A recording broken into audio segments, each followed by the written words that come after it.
That's what we do on Saturday. Saturdays are for the boys. Yeah, Steve Austin style. Just fucking bash them Over together. your head, yeah, for real. Steve Austin, love it. Woo! All right, sorry about that, Dame. A little setup, little setup snafu. But the great and powerful Dame Rev, what is up, What's man? up, man?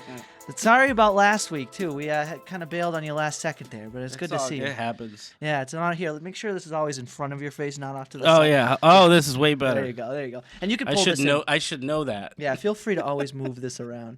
It is what it is. There we go. Shout out to Dale behind the mic there. Yo. Third podcast of the day. We have been just Chugging, cracking chugging. them. You guys are working. That's awesome. Yeah, Today's been a fun day. But talk about working. That is you, sir. Oh yeah. Just chatting here before the camera turned on. We were talking about skit making, content, podcasts, music. Yeah. How did you get Stand-up into all of comedian. this? Stand-up comedian too. I mean, we have so Yeah. much to talk about. But let's start off with music because you just released an awesome music video. What was it called? The For the Culture site. For the Culture Cypher with all those other, amazing artists that you guys had on, and you guys did a sweet collab featuring all of you guys. Now, where was the start for you when it came to music, and how long have you been doing it? I would say since I was 3. No kidding. How do you do it what would you do when you were 3? Gospel choir. No shit. So that's the Yeah. religious. There's the religious connection. Yeah. Yeah. My mother was in a rock band. Still is. No My way. mom still does music. Is it renowned of any sort, or is it just sort of like a? It could have local? been back in the 90s. Yeah. Now it's just her and her husband. Her husband's been playing guitar for like 40 years or something. Right, Wild right. like that. And they started a new one. So they're like a cover band. They do it for fun now. But Yeah. in the 90s, she would do some big shows. She would do like the half shell. You know what I mean? Like the big stage. Oh yeah. Like Celebrate Holyoke and stuff like that. Wow. Like, and she had I know there was like a compilation album in stores, and she was part of that. She was on there, so I remember going to the store. My mom's CD was in stores, No so that was shit. really cool. She was lead on the singer? radio. What was she, a lead singer? You said. Yeah. Nice. Yeah, she was a singer. And so that was probably just a big inspiration from the start, then, for you.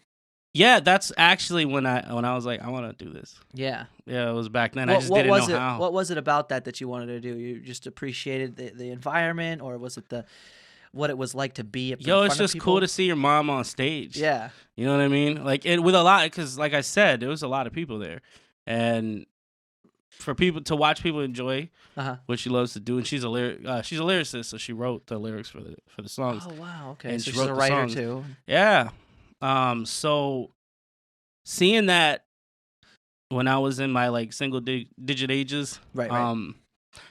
but the first, I think after getting off stage after doing like gospel choir when I was like 3, 4, 5 years old, like, Right. Getting off stage and people coming up to you and that whole thing like that. You'll always like that kind of connection with people, and they'd come up and be like, "Oh, I really loved that." Yeah, and then the compliments about my mother, Yeah. and then my sister sings. She's Oh, no great. And kidding. my sister, amazing. Wow, so Yeah. it really runs in the family then. Yeah, I was it's gonna just say, what you we guys do. are all Yeah, it's what we do. My producers of- grandfather did Southside. Like it's what we do.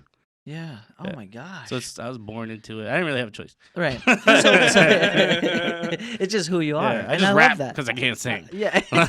You know what? The one who can't sing, but you Yeah. still made out really well with it. I mean, you can tell Make you it really- happen. You make it happen Yeah. because again, everything will be below, guys, as always with anybody.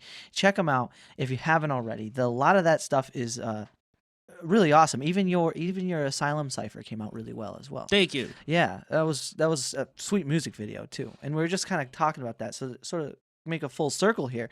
Where did you end up really starting to make your own content? You know, how old were you? When did that start for you? I started recording my own music, I would say at around 11. 11. When I was 11, I took I was gonna say the technology must have been a Yeah. kind of a hurdle. How old are you now? 32. Oh, no kidding. Wow, you look a lot younger too. Thank you. I exfoliate. Yeah, it's so funny That's the secret. because I was at Inappropriality. Shout out to them, by the way. I had a great time with those guys. One of the best podcasts by far. But just ragtag bunch. We all had a really great time. And they asked me. They said the same thing to me. I said, how old are you? And I said, I'm 28. And they go, oh, you look a lot younger for you. Yeah, I said, you do. I go, oh, look, I drink water. I drink lots of water. That's my secret. Secret is Mike's actually 52, has 4 kids. No. We gotta be quiet. Yeah, so what was it that you produced at 11? Oh, so I used to do my own songs. Like I took the WWF. They used to put out the entrance music. Yeah. Oh On yeah. CD, and I would put it in the boombox. Nice. Or back when people used to release singles, Mm-hmm. and the singles came with the instrumental.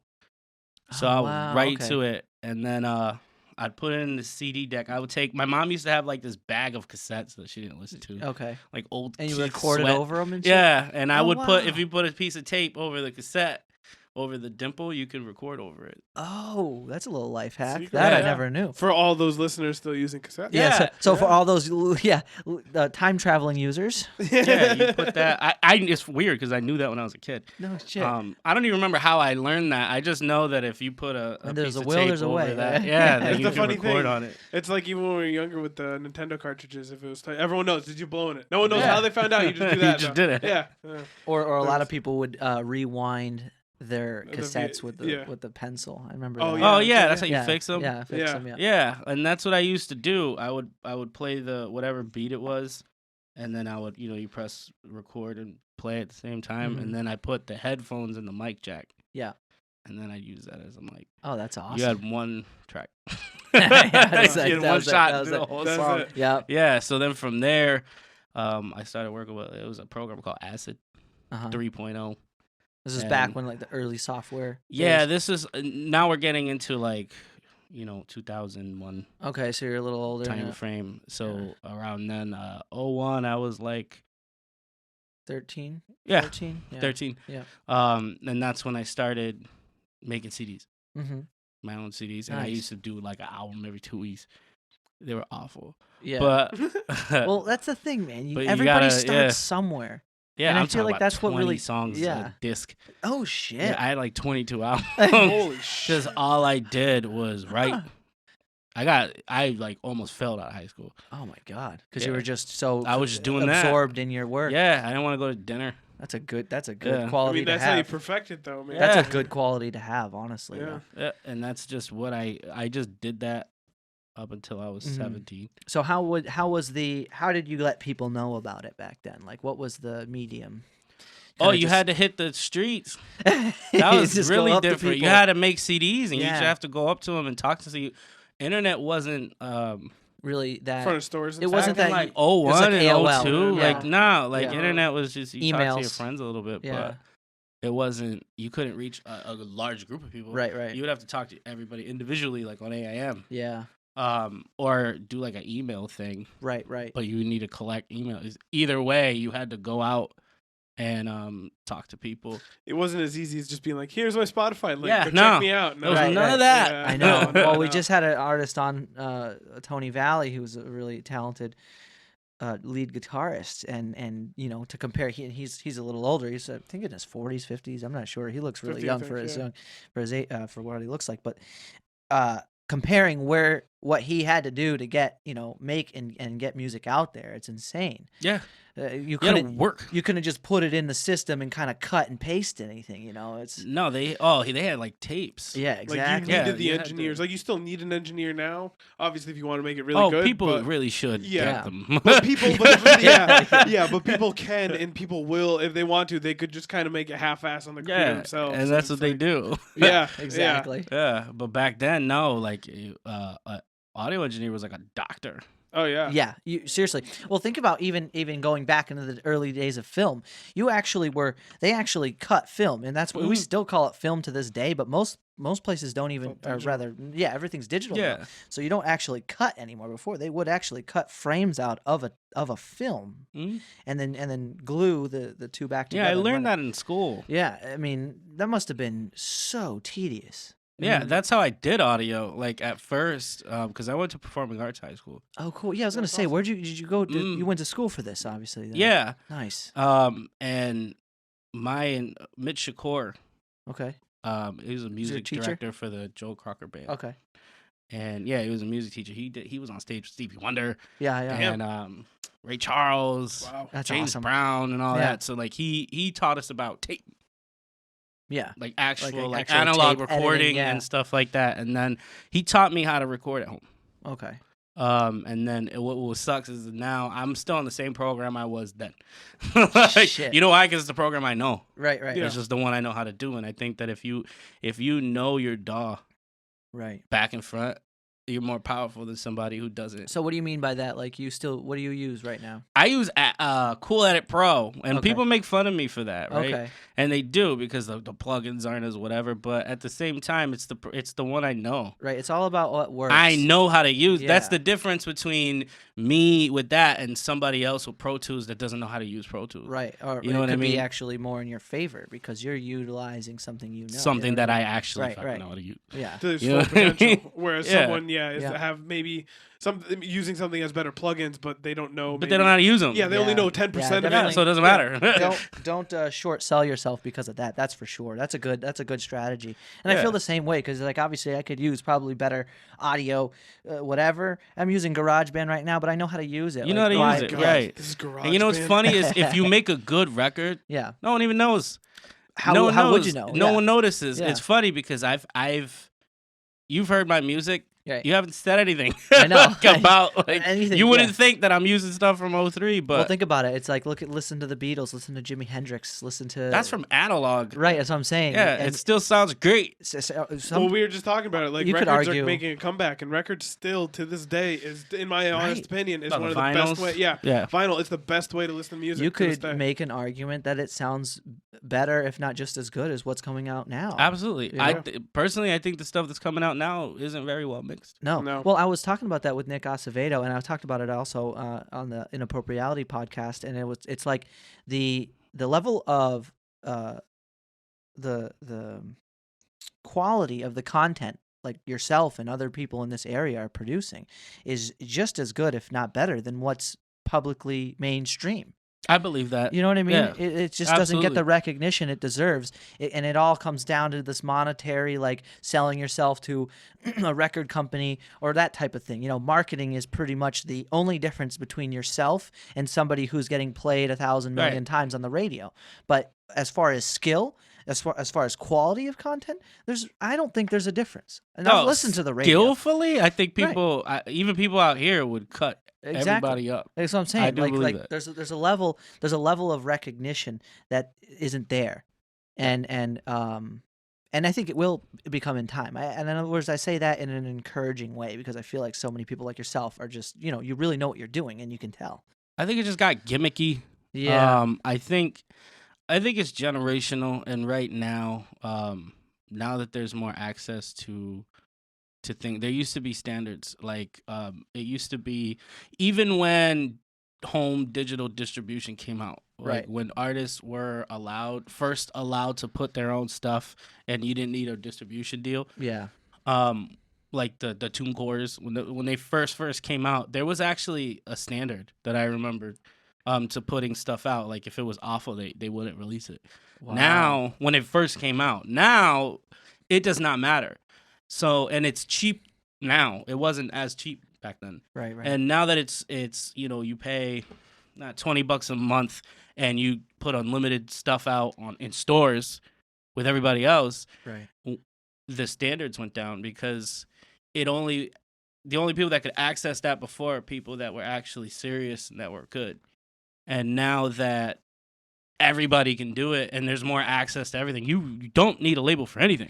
That's kind of it's a great point. You really don't. Well, there's two things that have really changed in a major way in this industry, in the music industry, that I've noticed. I'm not in the music industry, but so I want you to correct me if I'm wrong. But that's one of them. It's like the access to equipment is now. That's crazy. It's everybody can just buy a computer with this kind of software and a couple microphones and like this. And honestly, that's like low budget. You could probably spend.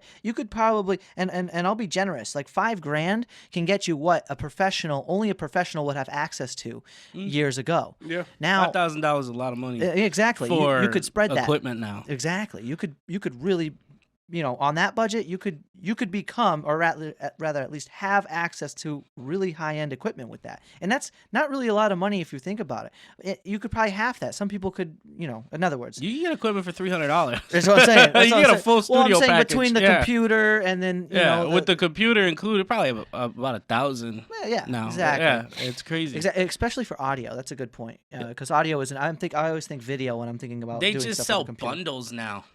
But yeah, I know that's true. And with financing that's how I got options and these stuff. That's how I got these for like $150. I got the headphone, or rather the microphone, the headphones, and a boom with the XLR cable. Like everything came $150, $300 total. It had 2 microphone setups, just like that. Bam, this was less than $300 as well. You know what I mean? Yeah. And the other thing is that now, like you said, you don't need a record label to get your stuff out because everybody has access to the internet. Okay. So if you know how to use the marketing tools of the internet these days, you can get out there to anybody, anywhere, at any time. And on top of that, I feel like nowadays, depending on how much effort you put into a piece of work, you don't need to rely so much on the album anymore. So the album was sort of that archaic, like, okay, here is what my music is all in one spot. Yeah. Now it's like you can focus on one piece at a time, kind of like Russ. Yeah. You know I don't think they ever did. What do you mean? Rely on the albums. Well, you know what I mean? Like before. For money? No, not for money. Just, well, I guess it was just the format which you consumed music, because people had like a CD player.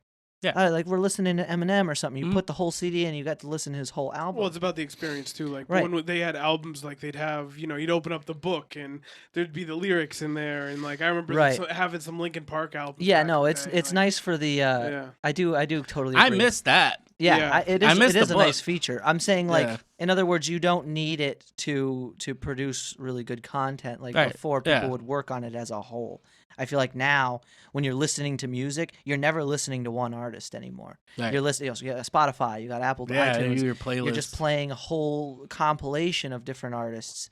So now that allows you, if you'd like, and again, back to like how Russ does it. Nick Acevedo was talking about how he does it like that, and it's just you seem to do it like that as well, where you will create a really great song, attach a good video to it, and let it out into the world. In that sense, is that kind of that's my new that's the new style. That's better actually. I think. That's what I'm saying. It kind of gets a little bit more traction. It's kind of like that. I mean, this is a corny reference, but like with SpongeBob, remember that time where he was facing Neptune, and Neptune made like 10,000 Krabby Patties, and SpongeBob made 1, and it was better than all 10,000 of those. You know what I mean? Yeah, it's true. Yeah, I am somebody who I firmly believe in content over, like, the quality of your content over the quality, and that's a good point. And that's because I have this mind state that I tell myself before I put anything out, what if this is the song that, like, my favorite artists listen to? Wow. Like if it was like Royce da 5'9" in a room, and somebody's like, "Oh, you gotta listen to Dame Rev," right? And they threw that track on. Am I embarrassed? Yeah. And I do everything I do. Ooh, that's a good with that perspective setup. So I might have one album on Spotify. It might be a Christian album, but I stand behind that album. In front of anybody. Right. And I've met a lot of artists who. They'll put out like 30-track mixtapes or whatever, and ask me what I think, and I tell them what I'm always honest, and I kind of have that reputation of being brutally honest, because I'm not gonna lie to you, because it didn't help me. It's a good quality to have. I tell you the truth, and when I do, people are like, "Oh, I'm just putting stuff out there." I'm like, "What do you mean? Like, what kind of excuse is that to not do your absolute best? Like, what if, like, who's your favorite artist? Like, what if they heard it?" Dude, and then you told them, and you said to them, "Oh, nah, this is just throwaway records." Like, are you crazy? Wow. Like, why would that be in the world? It's a waste of time. It's a waste of time. Absolutely, you're wasting people's time. And you're not doing yourself justice at all. Because if you're not putting your heart into it, then what are you doing? It's just a misrepresentation of who you are. If you're gonna tell me that you're absolutely the best, and you play me something, and you're telling me it's a throwaway record, like, why did you do that to me? Yeah, we were talking about with my friend Forrest, who's an actor, and I was saying to him, there's a difference between being busy and being productive. You know what I mean? Absolutely. Just because you're putting something out there doesn't actually mean it's being making music versus making good music. Right. And then you could get real deep and ask, well, what's the difference between music and noise? Because sometimes, if it's not even something that it could just be noise at that point, you know. Yeah. I make a lot of noise out there. I make a lot of good noise. So where are you now in your musical career? I mean, I know you just put out For the Culture Cypher. Yeah. And is there any other big up and coming projects that you're working on? So I've had a lot of ups and downs, like music wise. This is the first time like I said, I've been doing music since I could remember. Right. It was having you a memory. Said 3. Yeah. And then so we went 13, and then you're 12. I started doing, but really, I think why people are just hearing about me now is because this is the first time I'm ever doing music in Springfield. Oh. Because I've performed in LA. I've performed in every borough in New York City. Where'd you grow up? I grew up here. Okay. But I left. You went to LA? Yeah, I went out there for a week. I was in New York back and forth for years. Talk about that. Virginia. What's your experience performing live? Oh my God, I can't count.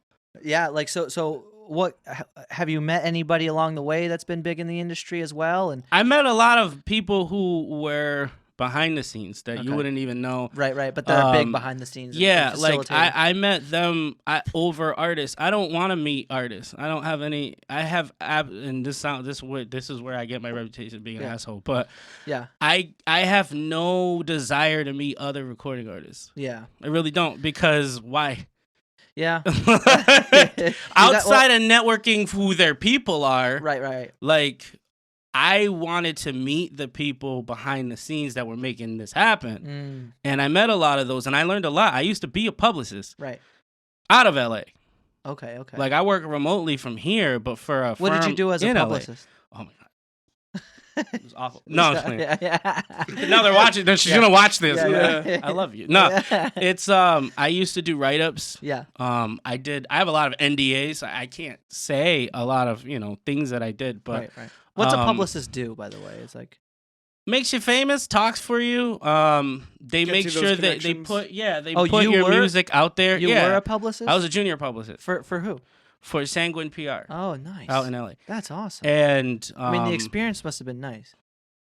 No, not so much. With her. From like the exposure. No, with her. Okay. No, like I say that to say the experience with her, working with her, Soraya, was amazing. Yeah. And I owe her everything because all of the smarts that you might hear me say, I learned from that. Okay. The work though. Not so fun. It doesn't stop, because the thing is that when you have clients, you work for them and you work for their team. You're the publicist. Right. So the manager comes to you and has this array of issues, and you got to fix them. And the publicist just they're in charge of taking the artist's work and putting it out. Yeah, making sure your name doesn't get stale. You're like making sure you're out there. You put them out, and you have to create ideas to. Yeah. So I was never the front runner of that, because, like I said, I was junior. So I was more of an assistant to her, but I worked on my own too. That's what the junior publicist. Did you get to work with any big names? Yeah, I did. No kidding. I did. I can't say. You can't say not allowed. I'm actually not allowed, which sucks. I believe you. Because I used to have to sign. It's funny how much like disclosure limitations you have when it comes to production. Acting has a lot of that. Well, I imagine too, especially being a publicist, you get like. Not super personal, but you I know crap. Exactly. No, that's what happens. You know more than the general public. You learn a side of this business that you don't learn. Kind of being an artist, like being an artist, you're focused on what you're doing, and you let everybody handle the rest. Yeah. Unless you're in charge of the label. There's those artists that are in charge of everything. But if you're not one of those, you're just somebody that's signed. And you're not gonna see that because it's not your job, and you shouldn't. Yeah. You shouldn't worry about that. Kind of going back though to what you were saying about the value of meeting the people who are responsible for putting on the project versus just the performer, her or himself. I like that take on it, because when you're meeting the people who are doing the work that needs to be done to get the production on, the educational value I feel like is so much higher. Not that there's anything wrong for say, but how much can you really learn for somebody who's doing what you do in their way? You know what I mean? You have to do things your way and learn about how it all comes together. Right. And so I can understand the value in reaching out, or at least being more involved with the people who might not get the recognition they deserve. They're not supposed to be famous. Right, exactly. People ask me, who are they? I'm like, you're not even going to know, because that's not their job. They're not supposed to be famous. No. You are. No. Yeah, exactly. Yeah, exactly. And I did that. Not only that, but they are the people essentially who make people famous in a way. You know what I mean? They make the show look good, and that's their job. The people in the their back. Success depends on like your success. Like, it's it's a little it's very synergetic. It's really stressful. And I have a lot of respect now for those people, the people doing that, because it is a 24/7 job. I have been woken up at 2:00 in the morning because I need to do something. Oh God, what was the biggest thing you took away from learning from those people in that? That's a really good question. No one's ever actually asked me that. I was saying, everybody learns something and takes something with them. You know? My biggest takeaway is you never want to do that again. No. You know what I learned was your image is probably the most important thing. Image? Yeah. What do you mean? The way you look and sound. So like if you're a recording artist and you look local, you're gonna be local. Yeah. If the quality of your product is local, that's where you're staying. Yeah. Period. Yeah. How people perceive you is huge. Because stuff. What happens is once you start putting out content, it gets ignored when it looks local. Right. When it sounds local. And when people tag you local, that's like a swear word. Oh, this, he's a local rapper. That's a swear word. Like that. No kidding. You're cussing me out when you say that, because what you're doing is you're telling everybody I suck. Yeah. Because we have to be honest, change the name of the podcast. no, just kidding. No, 90% of rappers that are starting, they're not good, and it's because they don't know how to make music. They know how to rap.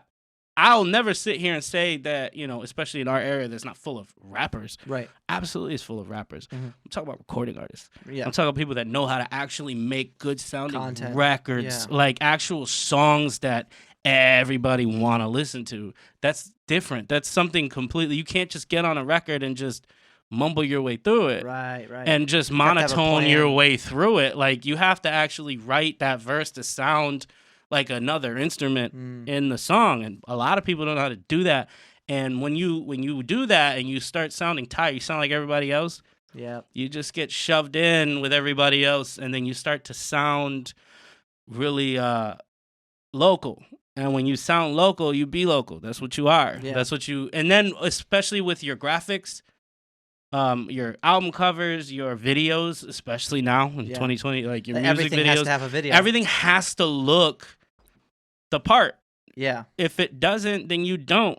Exactly. Period. But if it does, then you start to pick up traction. You know what I'm saying? Because I've been doing music for a long time. It wasn't until I started putting out this stuff that looks and sounds this way that, now Locals Only podcast. You know what I mean? Yeah. Like, and that's why. Yeah.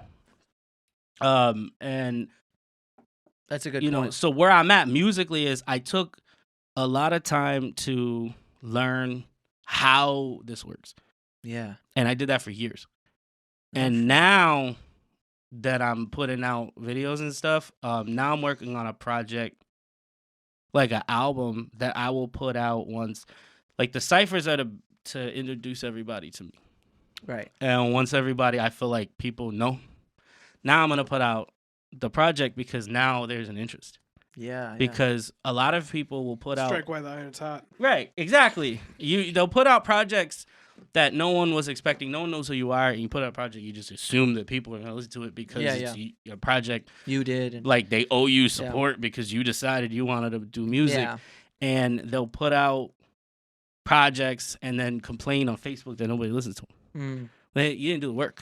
Right. You know what I mean? Like, there's a whole thing of work. You got to give them a little taste first. Yeah. There's a whole thing of work you got to do first. And then, like you were saying, building the reputation. You know? Yeah. Oh, I heard about this guy before, and then it's kind of like that effect of hearing a song for the first time. You usually aren't in love with it. I don't know if anybody else notices it, but when you hear a song for the first time, it's probably not your favorite time hearing the song. It's that second time or the third time, then you're like, shit, you know what? This is a good song because it made you feel a little bit of a certain way the first time you heard it, and then that second time you hear it, it's kind of like a message and how it hits you. Sometimes at first you don't recognize what it had to say, and then afterwards. Right.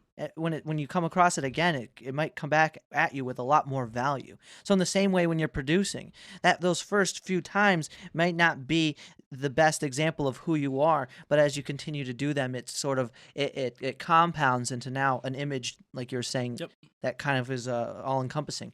Yeah. You don't have to be fake. Yeah. No. But you just have to look professional. Exactly. If you look professional, if your work is professional, then you will be a professional. Yeah. You know what I mean? It's funny you say that.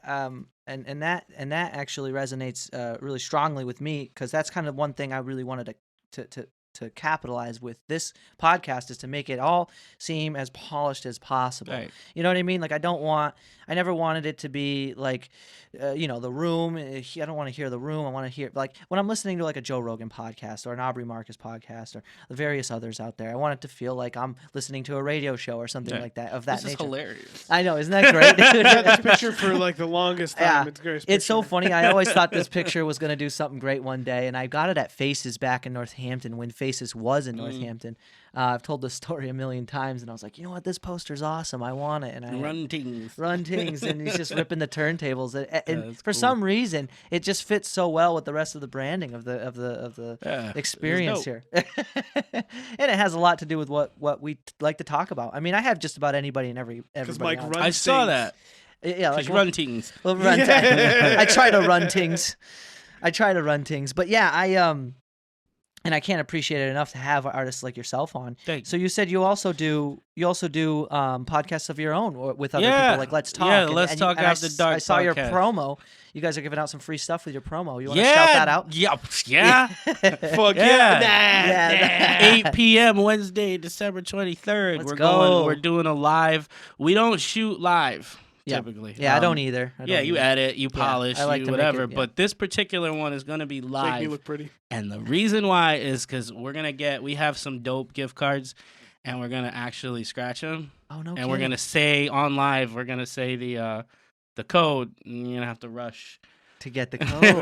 Oh, that's smart. Yeah, so we'll have, like, let's say we have, I'm just hypothetically, we have some for like the PlayStation Store. Yeah. It's like a $50. Let's say it's a $50 gift card to the PlayStation Store. We're gonna say the code, and then the viewer, first one to use is the first one to use it. That's awesome. So you have to watch. Actually, don't stay tuned. Yeah, actually, Mike, you and me, we got this. PlayStation Store, you got my attention. Plus, we're giving away other things. So we're also looking for sponsors. If you want your products, and you want your name out there, we'll shout it. Those who. We do like gift cards, gift certificates to local businesses, or cash. If you're doing that, anything over $50, your logo will be displayed the entire time. Oh, cool. Oh, donations to the... Yeah. Oh, that's awesome. And all the proceeds, like every dime that we get is going back to the people. We're not keeping anything. Is there a pretty big following on your guys' live, or rather? We've never been live. Oh, okay. So not I can live, tell you... I can tell you we have, as far as followers are concerned, there's over 1,200. Oh, wow. But as far as live, we haven't, since I've been part of Let's Talk, been live. So we've been live to announce winners to another thing we did. We rented out a whole movie theater one time, and we gave away the tickets as prizes. Right. But outside of that, we've never... since I've been there, done the podcast live. Yeah.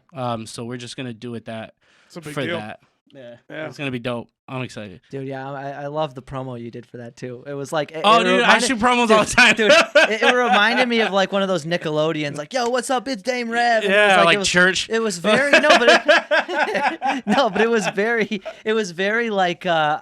What the heck? It's just very promo-y in the 90s-esque, but not as though it was outdated by any means, but it was very exciting. I'm used to it. I have my own web series, so I got to do the promo. Talk about your web series really quick, because we were just talking about that. Daddy Fuego's Liquor Booze trying out show. I added you on Facebook, and I was like, what? Daddy Fuego? Daddy Fuego. That's awesome. I love that. Some 15-year-old was trying to make fun of me. Yeah. And he was just like, he was like, why do you call yourself Daddy Fuego? I was like, because I got all your moms and girlfriends calling me Daddy. It's true. The funny part about that is it's true. Yeah. But it's a dope name. That's called online banter. That's my favorite. That's my favorite way to talk to people.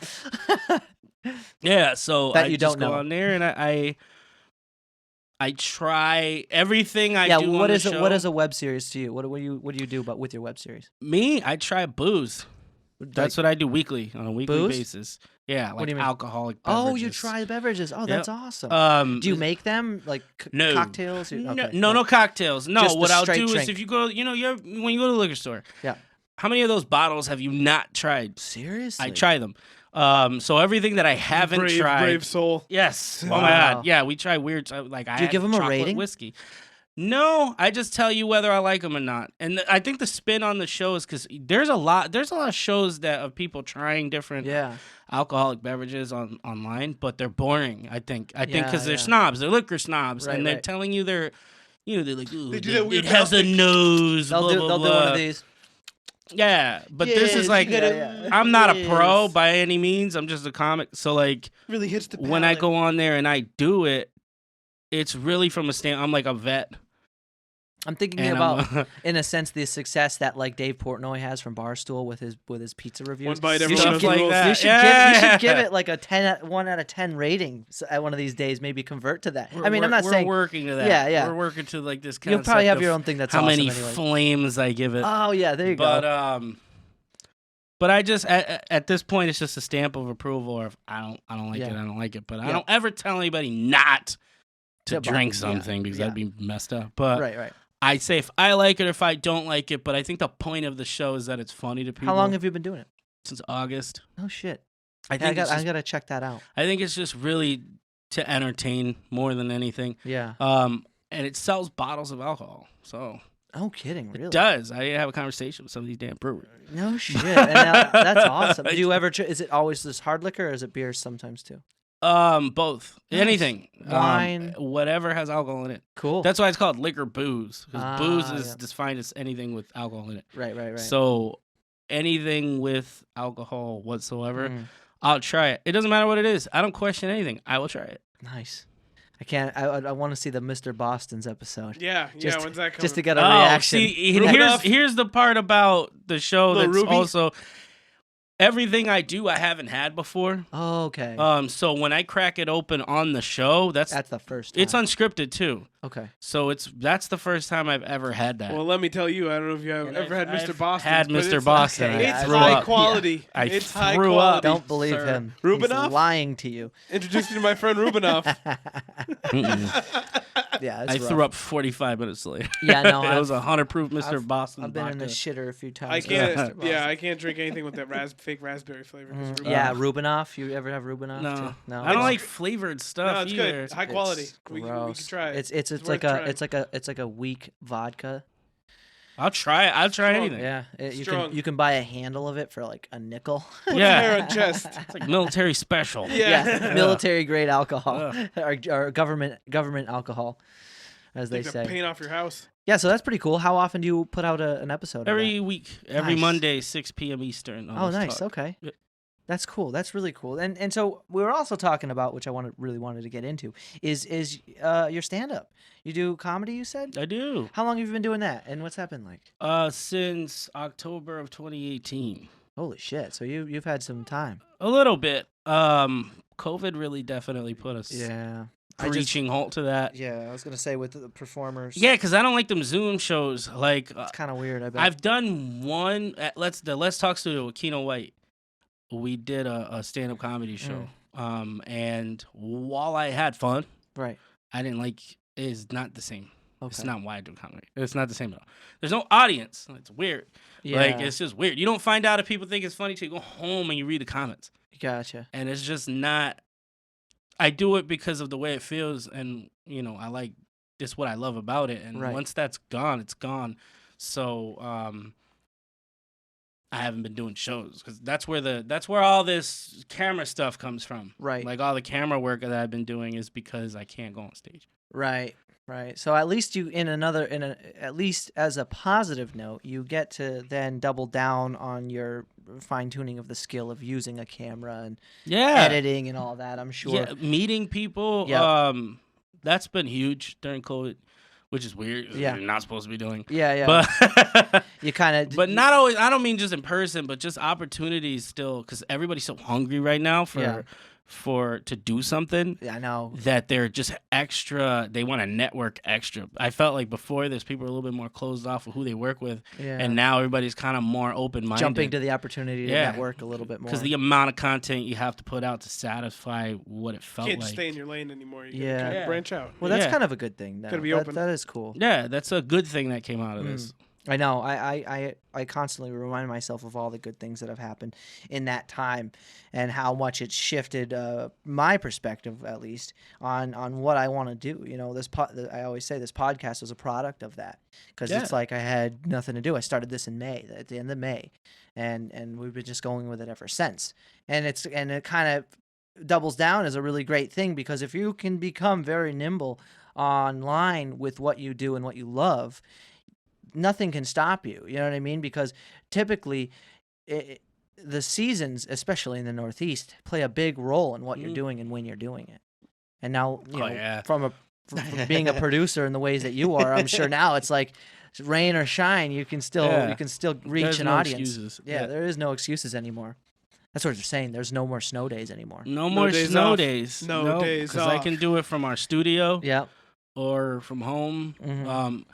Worst comes to worst, I hop on live on my phone. Right. And I'm starting to learn, there's more people when I go on live than there ever were before. Dude, seriously. And that number goes up every time I hop on there. I don't hop on there a whole lot. I think that's why. Yeah. I think if I were on there every day, it'd be different. Because people just get sick of...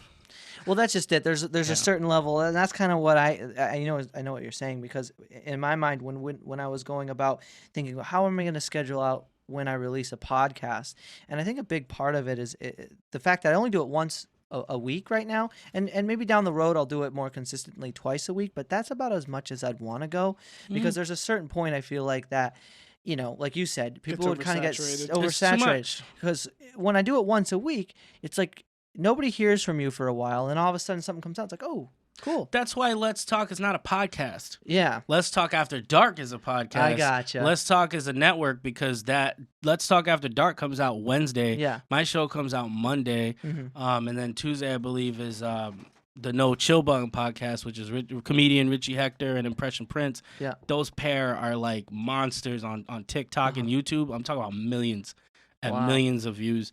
So they have their own on the network. And then Let's Laugh comes out Fridays, and like we have different shows that do completely different things that come out every day of the week, like a network. Yeah, I was checking that out too. I think I've subscribed to you guys. It's pretty cool what you guys got going on over there too. Are you how affiliated are you with that? With all of that, I am Let's Talk. You are Let's Talk. Oh, cool. Okay, I was gonna say. I'm just waiting for them to put my damn name on the door. That is awesome. Next, I got the keys. Yeah. Yeah. So what do you guys do? So do you have a studio at one of your places, or do you guys rent out a studio? No, we have office space. Nice. Yeah. That's pretty awesome, man. That must be a really fun time. It's dope. When did that come about? When did you start doing that? I joined, I want to say, around August. At some point. Okay. The very beginning. It would be the end of July, the beginning of August. I think August is when I started putting out content, but I technically joined at the end of July. Gotcha. Of this year. They were already there. Yeah. So I didn't help build it up or anything. Like they worked from the basement to that studio, and then I joined, and now cool. Go with them from that studio to a bigger one. Cool. To a Monarch Tower to a building that we own. Those are goals. That's what it's all about. I like that. No, that's great ambition, and you gotta kind of look at it like that, and in at least with enough respect to enjoying it and the process, because if you can really love the process, and I've said this already a couple times, if you love the process, there's no end to doing it. You can just do it forever. In other words, supplements your perseverance, and that's kind of a big factor. Yeah, I enjoy it better now than I did when I started. Yeah. Because like I said, when you join a crew, they got to get used to. It wasn't me having to get used to them. It was more them having to get used to me. Yeah. Because I'm used to always being in charge everywhere I go, and now I'm not. Oh yeah, so now you got. And I had to learn to shut up, and I had to learn to listen more, and I had to learn to, do a little more. Let someone else direct. Yeah. And now that I learned to do that, because I have, I love it. It's actually easier. Yeah. I'm having way more fun. Well, honestly, Less burden. Oh my God! There's- I feel so bad for Benny. there's a lot to say about the action of delegating authority, and it gives you more power as time goes on to be who you want to be and do what you want to do. Because too often do we take not just our own responsibilities with the world and put it on our shoulders. You know what I mean? Even just from like a personal standpoint, each one of us, everybody in the world sort of puts that weight on their shoulders. And so in the same way, you feel like, or at least at one point in everybody's life, they're convinced that they have control over everything. And that's an illusion that can really hold you down if you're not careful. So then by having the comfort and trust that other people can carry on the tasks that need to be carried on, you almost gain you become much lighter on your feet. you know also what I mean? learn more. Yeah, you learn a lot more because you can I'm observe. learning way more than I was. Yeah, you can observe accurately. You know what I mean? Yeah, I'm very appreciative to them for teaching me things that I wouldn't have learned had I not learned to shut up. Yeah, and it's a really important skill to learn. What's one thing you apply to the kind of schedule that you have between your web series, between the Let's Talk, between your music career? I mean, is that what you do full time? Do you have a day job as well, or? Oh, that's what I've been doing. Yeah, that's just your. Everything. I've learned how to write stuff down. Yeah. Never had to do that. I've never needed to. Right. But now, if I'm doing like 2-3 things a day of shoots that I have to go to different places, I'm like, oh, okay. I have to remember these things, and then I say them to the people around me when I'm doing. They remind me. Yeah. So I think, but probably the benefit of working with a team. Oh my God, so much better. Yeah. I think the biggest thing that I think I'm taking away from it that I'm applying not just to that, to everyday life is listening better. Dude, that's huge. Yeah, I actually couldn't agree more. I try to do the same thing myself because my mind can be always running between all the stuff that I have to do too. I'm sure everybody, and I feel like that's a problem a lot of people do have. Yeah, it's really just listening better, being in the moment, trusting stuff in other people's hands. Yeah. I don't go with you can't trust no one model. That's stupid. Yeah, that's a bad way to live. That's so like jaded. Yeah, and it's a really poisonous good way to think. It's a very good way to stay where you're at. Yeah, that's a super good way. If that's what you're going for, do it. Yeah, stick around. You gotta trust. You know, my motto is like, if you know yourself and you know your craft and you know yourself very, very well, trusting people is easier because if somebody does do something to hurt you, you know how to get back up. Yeah, like you know what to do. Just trust people intelligently. Like really be a better character of who the people you have around you are. Right. And, watch everything, but that's not the same as not trusting people to just do it. You know what I mean? Right. Like, notice, what's going on. I'm not saying be oblivious. Right. But you have to trust people. You have to. Like you would want them to trust you. You have to. Well, trust is very similar to respect in that respect. In that you cannot get trust without giving trust. You cannot get respect without giving respect. Right. And if you're untrusting towards others will be untrusting towards you. Hey, you look weird. Yeah, because think about how that inadvertently affects you. Now you're in a room with a bunch of people you don't trust. Now, from at least another perspective, try to recognize what your actions would be. You would be acting distrustfully towards them as well. You know what I mean? Like, for instance, you'd be like, you know what? Fuck these guys. I don't trust them. You know what I mean? So then, you start becoming shady, like you said, and then all of a sudden that whole teamwork makes the dream work falls apart, even though it's a cliche. I mean, like we're saying. Mike, I'm glad you brought this up. I've been meaning to talk to you. Shut up. About this. I don't trust you. I don't fucking trust you, man. He didn't even give you a chair at this table. Gotta talk. Yeah, man. But no, that's a huge part of it, and I like how you kind of came full circle from performing out there in the bigger shows. What's your fondest moment performing in the times that you did? So I think Gateway in Hollywood was my favorite so far. Was that a big event? It was huge. It was for starting because I'm in no way. As far as a stage comedian, like I'm a beginner. Oh, no kidding! So I will say that a comedian. That was a stage show I did, and it was for comedy. Yeah, it was a lot of people there, and what was my favorite part? It really tested my ability because I actually sprained my ankle 2 days before the show. Yeah. In a work-related incident. Is this available anywhere, by the way, the show itself? I think so. I just watched it the other day, but I watched it on my phone. I'll send it to you if I find it. Yeah. But that set, like all the jokes I had required me walking around the stage. Oh no. So this is 2 days before the show. And I'm sitting there and I'm like, I was like, and then one of my other comedian friends, Tom Roche. Oh, Tom. On he the was show. He was on the show. I love Tom. Tom and I went to college together. Yeah, Tom is one of my favorite people. And shout out to Tom Roche. Shout out to Tom Roche. That guy's got a lot of charisma. I love it. Dude, I love Tom. Yeah. We did it. We actually did a show together. We produced one together. Oh, no kidding. But so I remember that was the first show that Tom booked me for. Yeah. This is before the show that we did together. And at that show, Tom was like, dude, I was like, yo, all my stuff requires me running around, walking around on stage. And he was just like, dude, just talk about how you fell. Yeah. And I was just like, so I got on stage with one crutch. No. Tom introduces me. He's cracking on me. I go on stage. I sit down and I just say, how was your winter going? And I just went in on about the story, about how I fell. You should have stood up and go, I guess they call it stand-up comedy for a reason. Or something. That's a dumb one.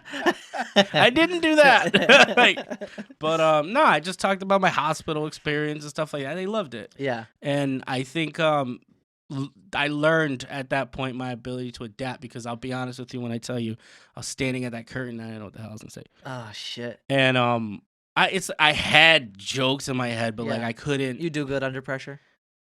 It's all I've ever been is under pressure. Yeah.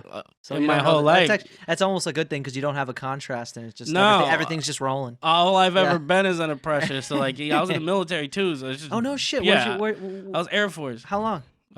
Just under 5 years. Oh, dude, thank you for your service. That's awesome. You're welcome. I don't know how to respond to that. Yeah, I said the same thing to Mike. I said the same thing to Mike Torch, and I think they were laughing about it or something. We had a really good time with those guys, though. But yeah, how was that? What was that experience like? I mean, 5 years is a good amount of time. That's That's like a full contract, right? All right, what do they do? Is it a I signed for 6, but I got medically retired. Ah, gotcha. So I did like a month shy of 5 years. Oh, so I just tell people 5 because what are you gonna do? 4. What am I gonna say? It's like I did that one time just because I was doing the right thing. Yeah. And I was just like, oh, like 4 years, 4 years, 11. No, it's 4 years, 10 months, 28 days, and like just say 5 years, dude. It's like and those people with the babies, and they're like, she's 36 months old. Mm-hmm. She's 36 weeks old. Can't say 3, girl? Yeah. So I just rounded up. It's a month. Yeah. I just 125 months old. 365,000 hours or something. I just say 5 years. But no, I mean, just like anything else, it has good days, it has bad days. Yeah. It Were you a pilot or anything like that? Or no. No. Top Gun? I don't get that question. Be my eyes, Goose. Because it's Air Force, so people say that, but they don't realize that you need a degree and like mad years of training. Here's the thing: if a guy asks you that, it's because he always wanted to be a pilot. It's because he's watched Top Gun 1,000 times. That's the truth. That's the truth for me. I've always wanted to be a pilot. I was this close to going to the Air Force as well. Security forces. Oh, cool. A blue beret. Yeah. Well, the experience must have been paid off in its own respect. I mean, did you have a good takeaway from it? Stuff. Yeah, I mean, I was a kid. I was 17 when I came in, so like boot camp and all. Yeah, all boot camp at 17. Shit. Imagine. I don't. Oh, so you were one of those kids who graduated high school at 17. And like 2 weeks later, I left. Yeah. Yeah, I graduated because my birthday's September 1st. So yeah, so you got that. I started school a year earlier. Like yeah. So I graduated at 17, and then 2 weeks later, I was out. Right. And I remember I wasn't old enough to drink or smoke. Yeah. But I shot a grenade launcher. Yeah, you gotta love that. Gotta love that. Yeah. I threw grenades. I shot a grenade launcher. You could kill somebody if you need to. I knew I was the shit with a machine gun at 17 years old. Yeah, were you good at shooting? A good marksman? I got expert marksman. No kidding. That was nasty. That's awesome. I was. Nah, I would say that. I don't care. You could check the resume. You could check my 214. That was dope. Yeah, that's cool. That's cool. I don't know. Let's go full circle back to we were talking about the comedy. So doing the stand up acts, and then what were we saying? How many times have you gone up there doing comedy? In general, shows. Yeah, I have very few shows on it. But I think I have like 5. Okay. Open mics, I can't count those. Yeah, because I've done countless, but I don't count them. What's a hot spot for like open mics? You know what I mean? Where like a lot of comedians around this area do get together, and I think we all started at Bishop's Lounge in Northampton. Okay.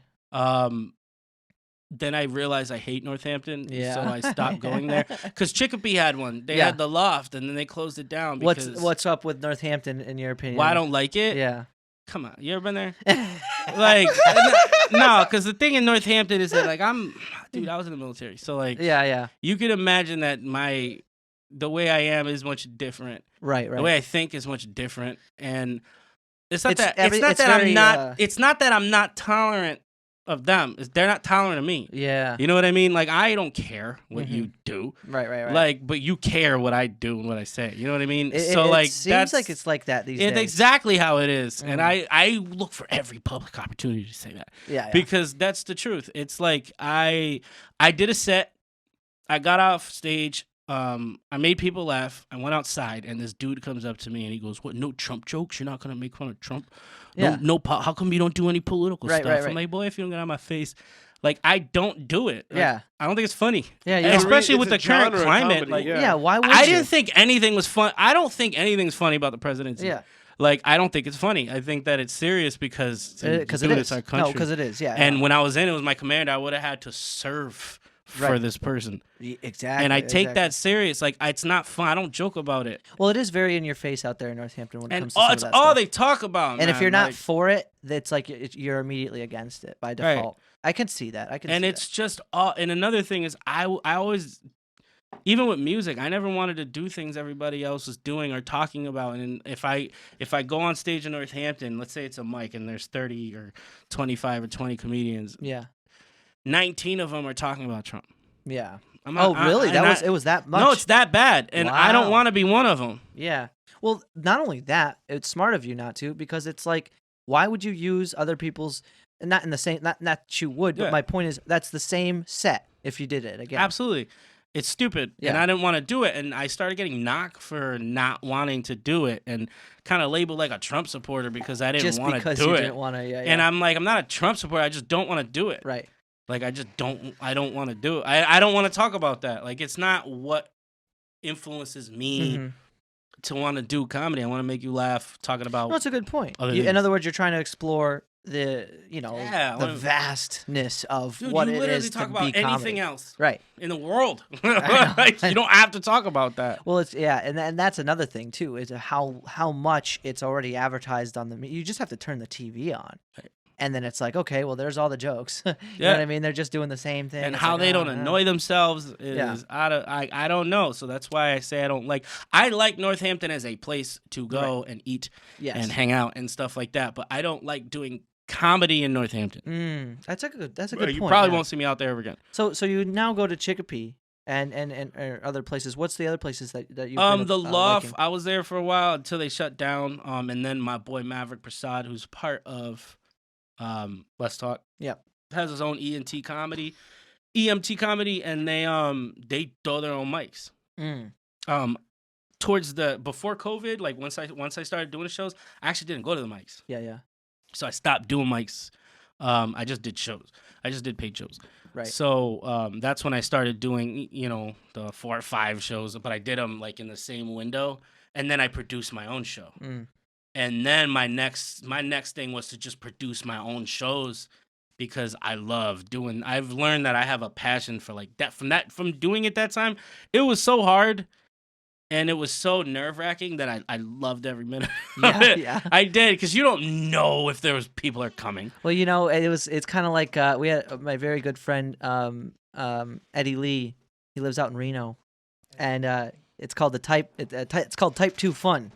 He's a rock climber out there, and at Type 2 Fun, Type 1 fun is fun in the moment. Type 2 fun is something you don't appreciate at all when you're doing it, but you really appreciate it after. Yeah. Type of thing. And Type 3 fun just isn't fun at all. Not fun during or after. After at all. Yeah. So Type 2 fun could be in that high pressure situation. You have to act. You're on your toes. Yeah. It's like fuck. And then it's over. You're like, dude, that was awesome. Yeah. That's what that was. Yeah.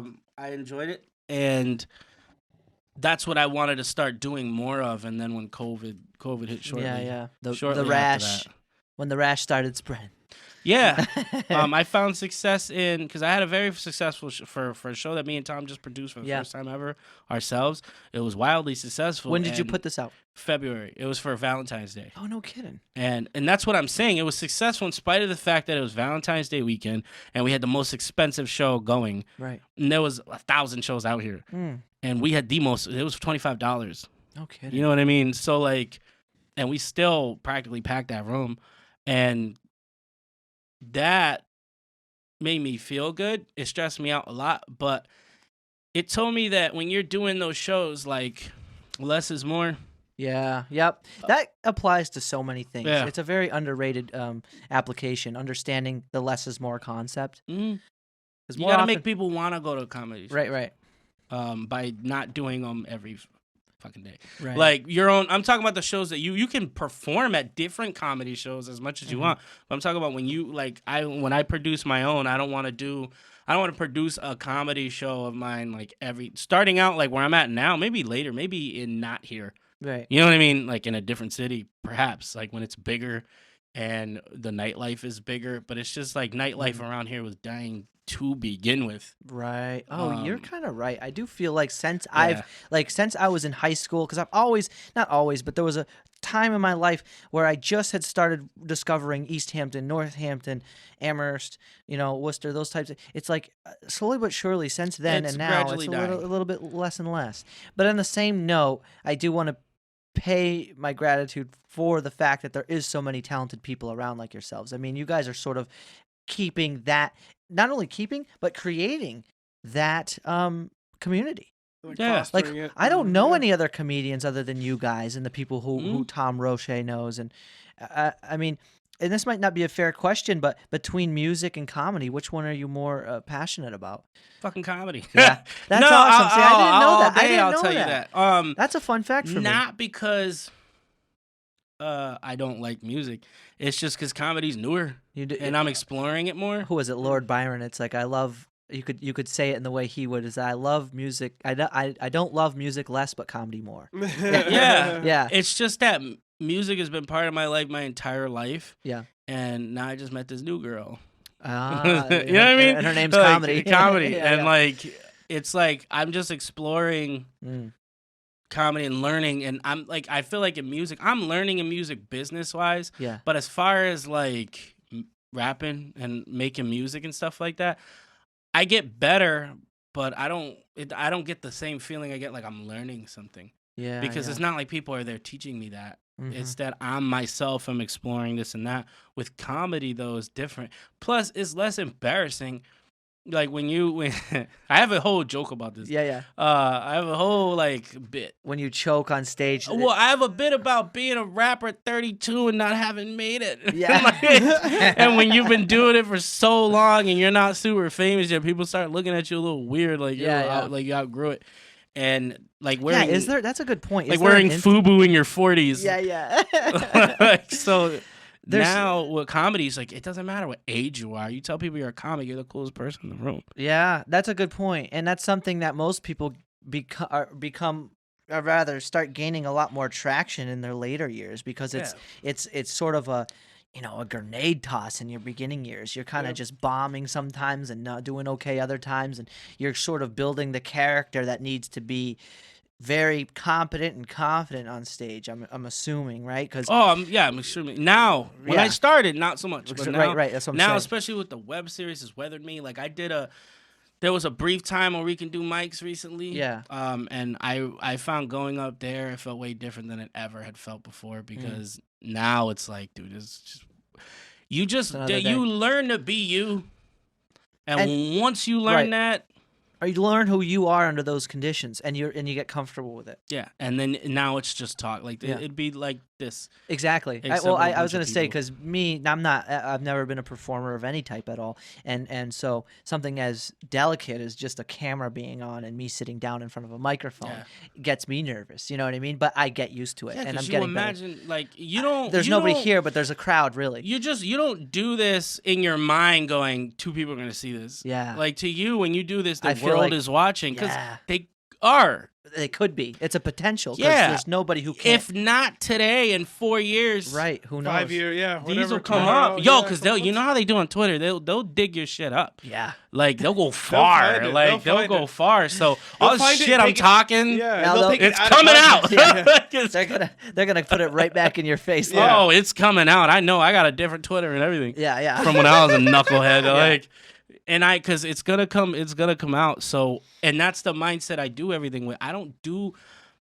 my competition. It's kind of sad how incriminating it is. Like, I know people who get jobs and delete their social media because of the pictures that were in. Like, I can't be, I'm becoming a doctor, so I can't have any pictures of me skateboarding. Yeah. You know what I mean? Like, damn. No, because they're gonna say something. Yeah. But like, my competition to me is not who's around here doing what I'm doing. It's everyone. Yeah. Or like famous or not. Right. It's everyone, because to me, I do with the Daddy Fuego show. I do it with the mindset that the entire world is listening and watching. It's probably a good mindset to have, because, in other words, you callous your mind quicker that way. You put that pressure on yourself, and you get used to that pressure, because doing it long enough, there at one point, like you were saying, will inevitably be a world watching it. Yeah. You know what I mean? And so if you're already prepped to take that pressure, it'd be scary. Imagine, I have only been doing this for less, or maybe just a little over 6 months. Imagine if there's 5 million people. I wouldn't be ready for that, because I haven't long enough had that mentality. Like, I do now, but still, it takes a little bit longer to be careful enough with your words and how you're talking and what you're saying. And so you kind of callous yourself to be prepared for then when there is 5, 10, whatever million people. Because, I mean, there's 350 million people in the country, and they all have access to the internet, or at least a grand majority Most of them, yeah. So it's kind of I like that strategy, and not to always put myself in the pool as though I'm competing with others. Sometimes it's important to recognize, the competition within yourself to continuously be better. Yeah. Because that's the one person in the game you can control in that sense. Right. Who's a big inspiration of yours, comedy wise? Do you have any rather comedians that you look up to or really enjoy their work? Like, personally, or personally for you. All of them. Yeah. That sounds like a safe answer. Yeah. Who's somebody you watched? Or last watched, in other words, and really got a kick out of? I think the people that just, I would say, like, Mo. Mm-hmm. There's a Mo Musa out there, and CT is one of my favorite comics. Okay. Rob Santos. Mm-hmm. Tom O'Shea is by far one of my favorite, not because he's my friend, but because beyond that too. So beyond the local area, like what about famous comedians out famous? in LA? Yeah. Oh my god, dude. Bill Burr. Bill Burr is awesome. Nah, I recently saw him in. No, you saw him? Bill. Okay. I saw him in person a few months ago. And like, he's like 5 feet away from me. No, that's awesome. Yeah, and because he did like a lawn show. Yeah, like it was behind a hotel. How long ago? Oh, it was like a few 2-3 months too long ago. Yeah, he was doing it. Yeah, he did some in a hotel. He talked about it on his podcast. Some lady came out and started yelling at him from one of the houses. That's fucking hilarious. Because he's behind this hotel on the lawn, and like some old lady's like, "The vulgarity!" She started screaming out. And watching that dude, like, I think 80% of it was like off the top. Yeah, because he was just making fun of everything. Well, I've listened to him talk about his routine when it comes to creating comedy, and he doesn't write anything down. He kind of just rants. Yeah, and that's what he did. The moment he gets on stage, he starts cracking on everything. Yeah, for like half the set, it was hilarious. Then he got into an argument with that lady, and so him, the Chappelle. Chappelle was there. No. There's the people that inspire me. Oh, gotcha.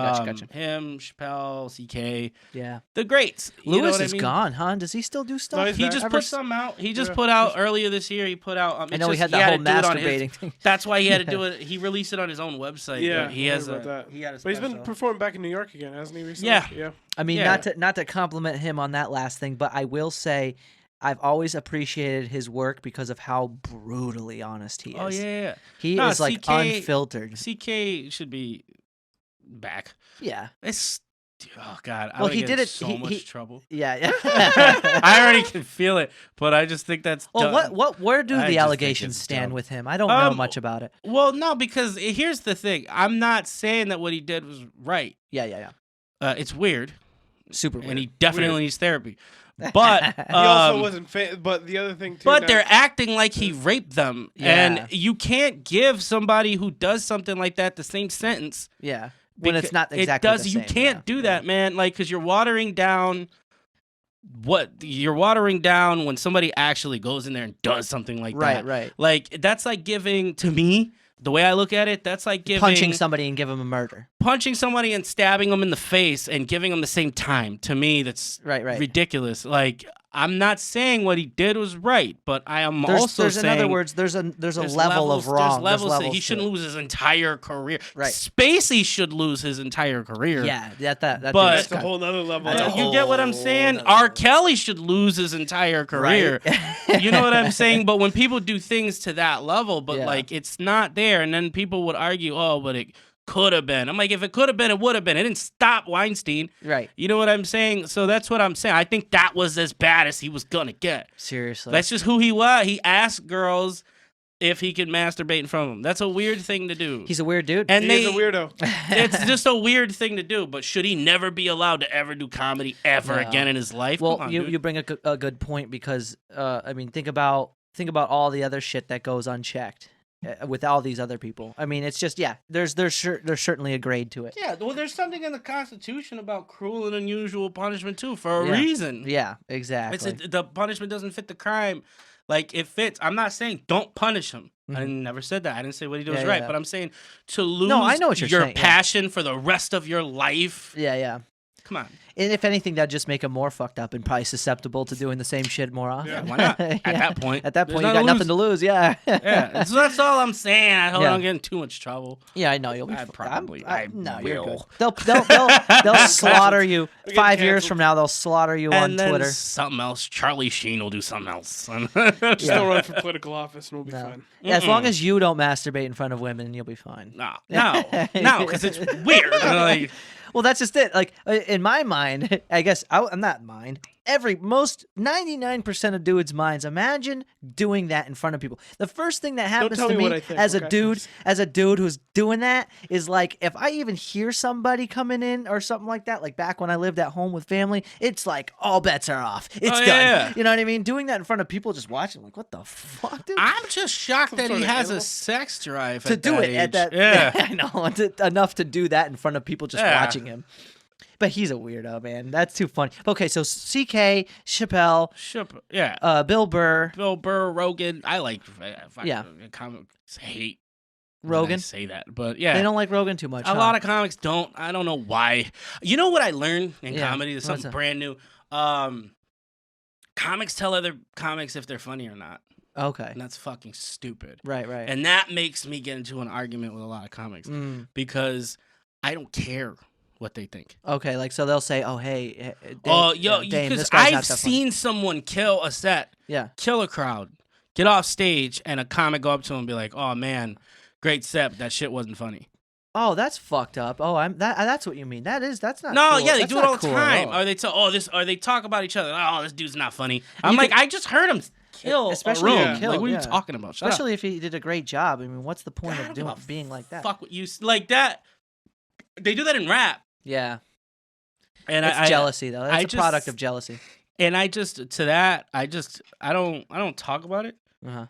I just walk away from it. Mm-hmm. Because to me, people pay to see me, and when they see me, if they laugh and they have a good time, if they come up to me after the show and they say they have a good time, that's all I care about. Yeah. At the end of the day, did I give them what they paid for? If I gave them what they paid for, I'm happy. I don't care what other comedians think. And you know what a big thing about that too is? I mean, it's always implied it's always implied that you shouldn't give a shit about what other people think. Yeah. But that's definitely not cool to I don't know. Nice. Yeah, I don't give a damn.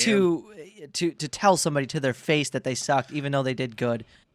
I mean, yeah. How about give them advice on how to be better? But why would you even need to do that if the whole No, room that's just what I'm saying. But like, that's the only, if you ever are gonna approach somebody, especially if they did a good job, if you're telling them they suck right to their face, you're just jealous. Yeah, unless they sucked. Yeah. Is that why you tell that to me all the time? Well, that's just the thing, because you let the crowd tell you if you suck. Exactly. If you suck, you will know. Yeah, I don't hear a whole lot of courtry laughs out there. It's a little different. Yeah. When you perform, like some people ask me, like, what's harder, music or comedy? Well, I've spoken in front of lots of different smaller crowds and groups, and you know how when you're talking, you'll try to make a little laugh. It sucks when you say something like that's supposed to make a laugh and it doesn't. It doesn't. Yeah. It sucks. That's exactly what it's like. Dead quiet. Yeah, because you're expecting that laughter to almost bridge what you're gonna say next, and instead you were met with complete silence. And that is I'm not saying I know anything about comedy, because I don't in that sense. I know how to appreciate comedy. I really love comedy. I like making people laugh, in small conversations. But the event of dealing with a crowd is just, I mean, in your experience, what has that been like compared to music? Way different. Way different. Because, I mean, with music, people can be nice. Like, they could just act, they can clap when you're done. And they can act like they're enjoying the music, but they're not. They might be enjoying the beat. Right. But almost immediately. With comedy, okay, I gotcha. If you're not funny, like you just said, like when it falls flat, it falls flat. Yeah. But the thing is like, I had to tell myself it's not as personal as you take it, because a lot of people take it like, oh, this person thinks I'm stupid, they don't think I'm funny at all. It's not that. Yeah. It's that sometimes when you do that, you did it in a way where they don't realize it's a joke. So they think you're talking, so they don't know to laugh, because it's not. The setup is off. The setup, your timing is off. Whatever about your execution didn't make it seem like it's. They think you're still getting to the joke. Yeah. But you already said your punchline, but they don't know. So in that situation, you just keep going.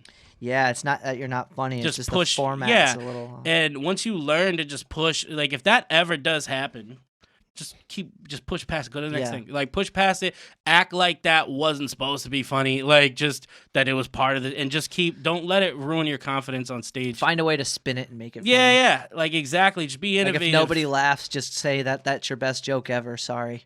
I wonder if that would be funny. I don't know. Just totally take the fall. I choose not to acknowledge. Okay. Because they might not have noticed. Right. It's just like acting. Because I did a lot of that, and it's like that happens on stage. Yeah. Some's supposed to be funny, and it doesn't. You don't do it right, and it doesn't come off funny, or some people just don't think it's funny, and you just keep going. You just keep pressing. You made a mistake, but other people might not know. Right. Don't tell them. Right. You know what I'm saying? Don't let them know that you made a mistake. Yeah, because you get caught with your ears down and shit, and it might even make it worse. Dude, when they do notice that you messed up, they'll cringe. Yeah, they'll tell you. If they're just staring at you like this, like they don't know. But if they're like, are they? Oh, you get one of those. Yeah, like he fucked up. have you ever been like booed off or anything like that? I've never been booed off stage, but I've bombed, and if I was up there a little longer, I might have been booed off. It was my second time ever doing comedy. What was the bomb? Like what happened? You just kind of I gotta go. You know what it was? It was I get on stage the first time I ever did comedy, and I did okay, and I thought I let it get to my head. And the second time I went on stage, I was trying to be a comic more than I was trying to be me. And the jokes that I told, it was a whole new set, which is stupid. Right. I told an entire new set full of jokes I never practiced. You do that, but they're jokes. They're not me, and it was me trying to sound like my favorite comics. And I think that's a mistake we all do. Yeah. And it's so far from my personality that it didn't land at all. And it was one of those things where I could see people's pain.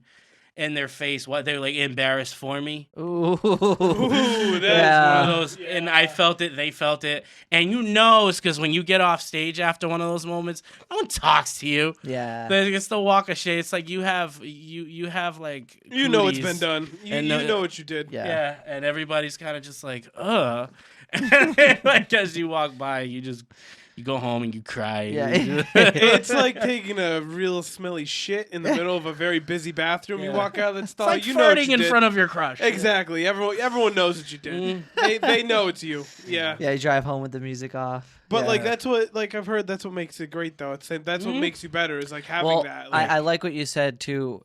Because I could see that I could see that being a really fundamental process about becoming a comedian, or becoming, you could apply it to a lot of things, but in the instance that you're trying to execute your jokes with you, instead of with the persona of your favorite comedian. I think that you could probably attest to the fact that there's a lot of discovery in that, isn't there? Yeah. Oh, absolutely. Those times are the ones that teach you the most. I learned this from Rob Santos too, that if you don't know who you are, you can't be a good comic. You really have to have a solid foundation of yourself and know exactly who you are, because if you notice, whenever you're making your friends laugh and whenever you're in a crowd and you're not on stage but you're with people and you're the center of attention, you're making everybody laugh, it's because you're being you. Yeah. It's because those are always times when you're comfortable the most and you're being yourself.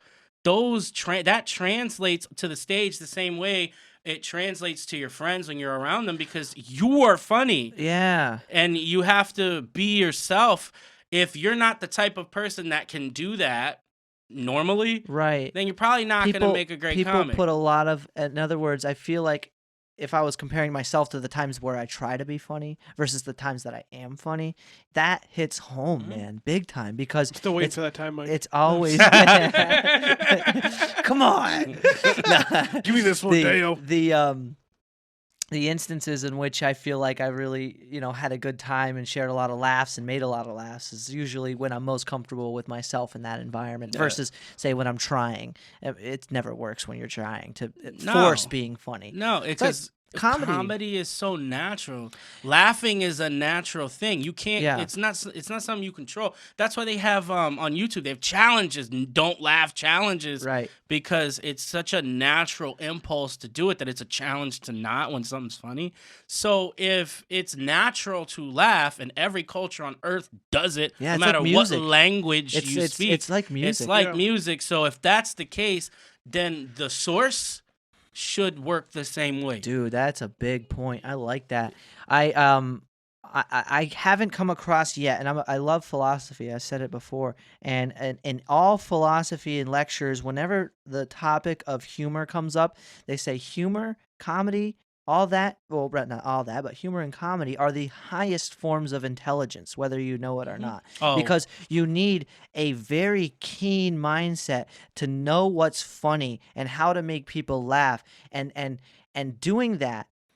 Not only is it an extremely high form of intelligence, which you might not recognize because you're like, well, that doesn't send a rocket to space. Right. But that's because you're valuing intelligence on that scale. But on a scale of what it does for people is when you make somebody genuinely laugh, you force them to do that. They have no chance. They can't fight away from it. And it's not done out of malevolence. It's not done out of any forceful nature to mislead somebody. What in fact it does is it puts people, this is getting deep, to put people in a meditative state, because notice when you're laughing, you think nothing else. When you're laughing, you think of nothing else but what you're laughing at. Right, exactly. So you're almost forced into a meditative state, because when you're and again, this is I know it's kind of deep. Hang on to your socks, ladies and gentlemen. Hang on to your socks, and it may seem hokey or whatnot, but when the whole point of meditation and acquiring a Zen state is literally ridding your mind of all things. When you're laughing, you are doing that. Right. You are thinking about nothing. It is on par with an orgasm. It is that deep. I don't know about you, Mike, but I never think about anything. I just empty. It's totally empty mind up there. Always empty. No, but you know what I mean? Like, when you're really rolling in a laugh, like you're fucking stitched. Nothing hurts. Well, why do you think we do it? Yeah, it's so medicinal in that way. Being able to, I look at it as people, they come on stage, like they they have their days. There's X amount of people in the crowd. You don't know what kind of day they had. And then they show up, and to make them feel like that for any amount of time. Takes them out of that stressful world Takes them right out of it, and they're only thinking about that. Yeah. And they go home laughing. Rewarding. Yeah. They go home, they tell their friends. They talk about their friends. Try to tell the joke. They try to tell your jokes. Yeah. It's the best. It's awesome. You're never able to tell it good the second. Like you're never no one can do it. Yeah. And that's the best part. And when they go up to you after the show and they tell you, I've had people tell me I had a shitty day. Yeah, you made thank it better. you. You're the highlight of my day. Awesome. I love that, and I music. That what makes it so different from being a rapper is when I make records about how I feel and what's going on. Yeah, it stays in that feeling. Like in that vibe, it stays there. When you do comedy and I talk about what I'm going through, I have to make it light. Right. I have to find the light, and in that, telling a joke about what hurts me, right, and telling a joke about it, I find the light, and I start to feel better. Yeah, you know what I'm saying? Because I start looking at it different. With music, it kind of just stays there. You know what I'm saying? Like I have a whole, I have a bunch of depressing songs. And because I felt depressed. And when you're doing comedy about feeling depressed, it doesn't sound like that on stage. Right. Because they're supposed to be laughing. And you provide somebody with an uplifting, well-rounded type of thing about it. And you can kind of perpetuate that levity towards others. But I really admire the aspect of that with comedy, like you were saying earlier. You just can't fake that laughter. Yeah, like not at all. People can't fake laughing their ass off. And they won't. Even when you were to say, hey, you need to laugh, it takes real skill to candidly and on purposely laugh. Yeah. Like you have to be an actor to do something like that. You know what I mean? Otherwise, it's like, I know that's not your real laugh, dude. You're faking that. And you won't. And they won't do that for you. Fooled you all these years, Mike. You got to earn them.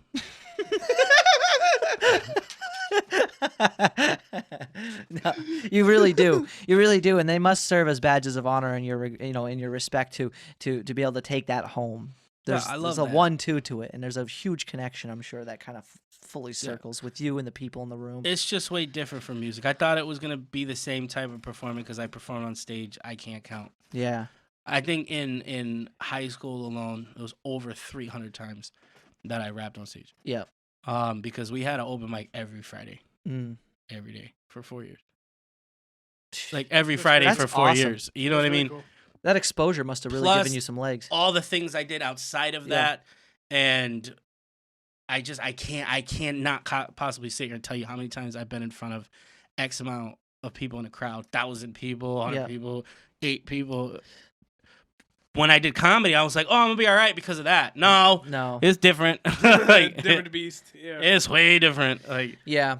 And it kind of all comes back to like really giving yourself a chance in that sense, because if you were to take it upon yourself to gauge how good you are at something by the first or second or third time you do it, that's not being fair to yourself. Right.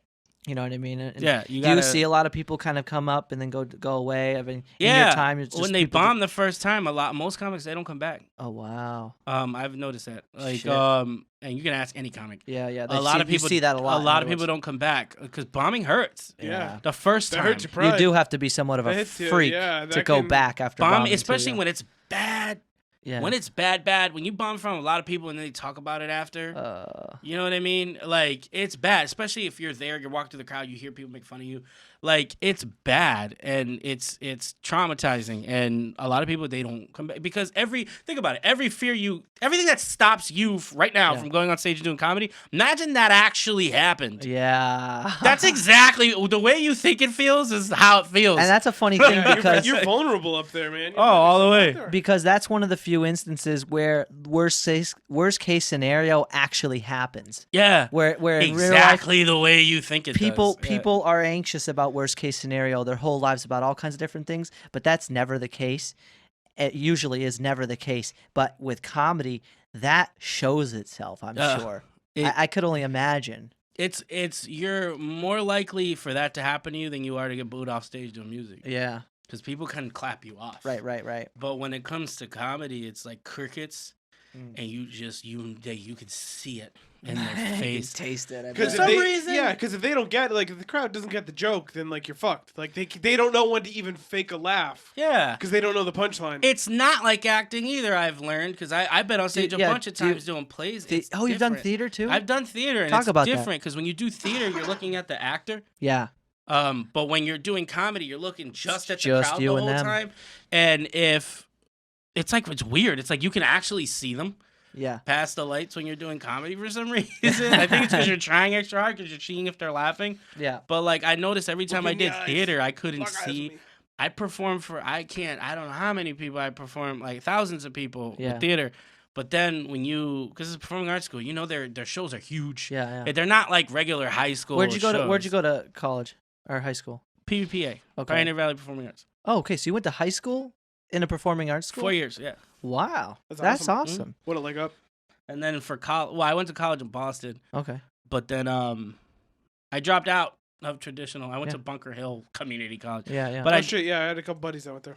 Yeah, it's just girls. That's why you go. Yeah. Yeah. I asked some dude. It was like the funniest one-liner he ever said to me. I go, "Hey, what'd you go to college for?" He said, "The chicks." Well, bro, it's Boston. Like 90% of that school is hot. Yeah. So, but the thing is I ended up going to a trade school instead because it's how my brain works better. Mm-hmm. I went to a trade. We went to Pathfinder. Shout out Pathfinder. Pathfinder. Yeah. I'm familiar.